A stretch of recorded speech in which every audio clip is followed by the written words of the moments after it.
La cuisine de Carole Jézéquel, et aujourd'hui on a du chou-fleur dans la cuisine.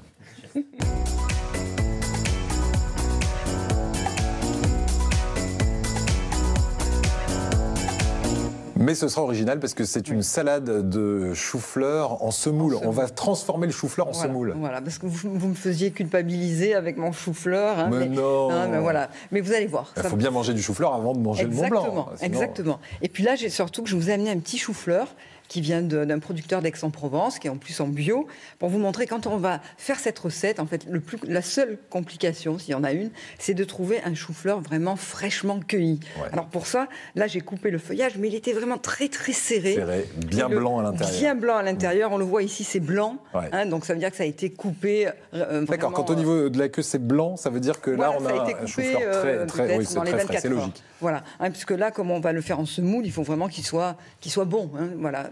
Donc ensuite, on va rajouter un petit peu de persil avec cette semoule de chou-fleur et puis une belle vinaigrette. Alors, pour cette vinaigrette, je vais rajouter à la moutarde et au vinaigre de cidre bio. Du piment. Du piment, oui, du piment ou du poivre du moulin, mais du piment d'Espelette ou du poivre du moulin, mais surtout des anchois à l'huile pour saler la recette, des œufs mollets que je vais écraser, et puis bien sûr beaucoup d'huile d'olive comme d'habitude. Voilà. Hein, puis l'anchois et le chou-fleur, ça matche bien. Et les œufs, mais vous allez voir en image, vous allez comprendre comment on va faire cette semoule de chou-fleur. Alors on va les ingrédients et maintenant voilà les ingrédients à peu près pour 4 personnes, hein, un chou-fleur. On va prendre un chou-fleur plus gros que celui que je vous ai montré d'ailleurs, hein. Voilà, de 500 grammes à peu près. Regardons cette recette. Alors, regardons cette recette. Donc, elle est partie. Ah voilà, parce que je ne voyais pas. Alors, on va d'abord... donc, on a fait cuire les œufs durcis maximum 9 minutes. Ça nous laisse le temps donc de mixer comme ça le chou-fleur. Alors là, l'astuce, c'est de mixer par à-coups parce qu'il faut obtenir une semoule et non pas une purée, Eric. Oui, c'est ça. Voilà. Ouais. Donc ça, c'est important. Donc une fois qu'on a notre semoule, on va aussi mixer le persil. On peut le faire aussi hacher au couteau.